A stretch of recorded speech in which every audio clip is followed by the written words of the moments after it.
Hey everybody, this is Brian at CMM Offroad. Today we're talking about our new Breakaway mirrors.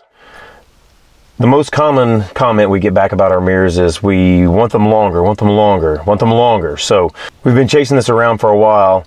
I've been working on a method to where we can make this so it will not just be sticking straight out the side of the car. I know a lot of people say, oh, I don't wheel, I just need it for driving in town and doing whatever else. But we have seen wheeling guys that have definitely got into even the ones we have now, and as rigid as they are, if you do get into it against a rock face or whatever, it does some pretty substantial damage to the A-pillar. So I didn't want that to happen for anybody else, unless you're really wheeling hard and you're going to do it anyway. So we have come up with this Breakaway mirror that we're calling it.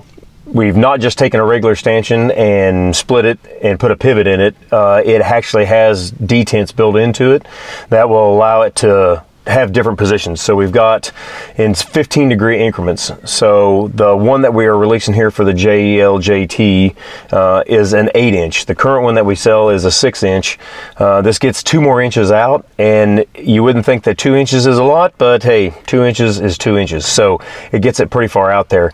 With the ability for it to pivot also aids in the fact that the mirror itself only has a certain amount of angularity that you can get out of the ball socket.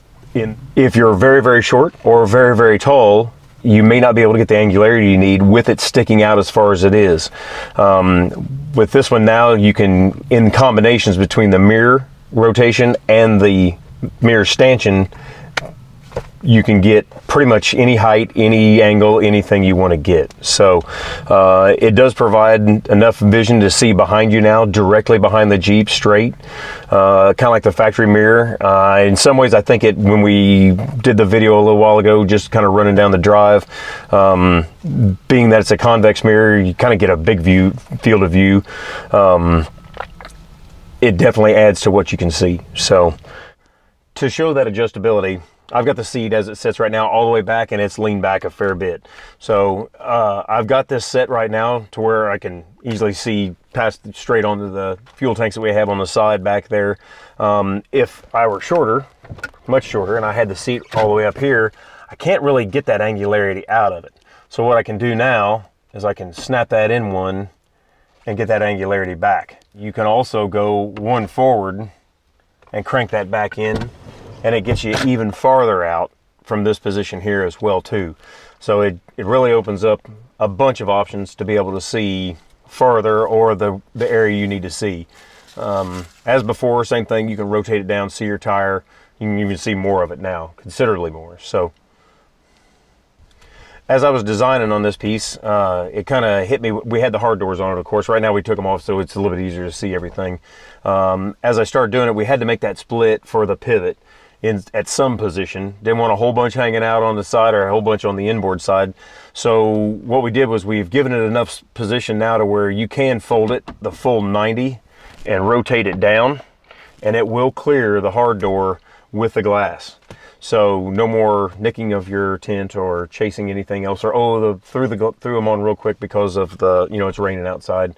They will fit, and everybody's going to have their own opinion, but they do blend in pretty darn well and just almost disappear within the A-pillar as well. So it's a good spot to keep them if you want to keep them there at the same time. So we've got one loose here, so you can kind of see there it is. It's a position, and it snaps detent wise, and it's every 15 degrees. So that gives you all the way to 90, and it goes the other way as well, all the way the other direction. So, and it's fairly stiff. We obviously wanted it stiff so it's not floating around in the wind. We've done some tests, can't say how fast we were going and what the headwind was, but if you're within legal, there's no problem whatsoever, and probably considerably past that. And I don't know where we did that at. But it will give you plenty of life of what it needs to do. The other piece that we built into this, over time, it will wear. It's like everything else. You got to do oil changes, you got to change tires and everything else. This detent mechanism, it's going to take a lot of janking around, but it will eventually wear.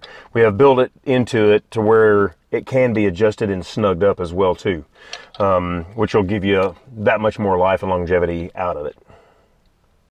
So as an example, if you're somewhere wheeling, you're off camber, a rock face coming, anybody that's been wheeling at Moab, we've all done this, and you end up scratching up your windshield frame or getting something into it. But the fear is, with it sticking out this far past, if you get into something, it's like I say, it's going to cause damage. But now as you get past, it just knocks itself right back in. So it will stay completely clear and not have issues. And when you get past the obstacle, you can snap it right back out. Now, obviously, the best thing to do would be to pop it out, pop it in as it's coming, and then go ahead and go back out to it. To start with, we're releasing these 8-inch ones that fit in the upper, and we'll clear the glass. We've done some testing with them, had several guys out that have done some testing, found out with half doors on a JL or a JT, it'd be the same, it will fit in the lower and just barely clear. Regardless, you can use the 8-inch ones in the lower, it just wouldn't be able to be folded in and then rotated up and still clear the hard door.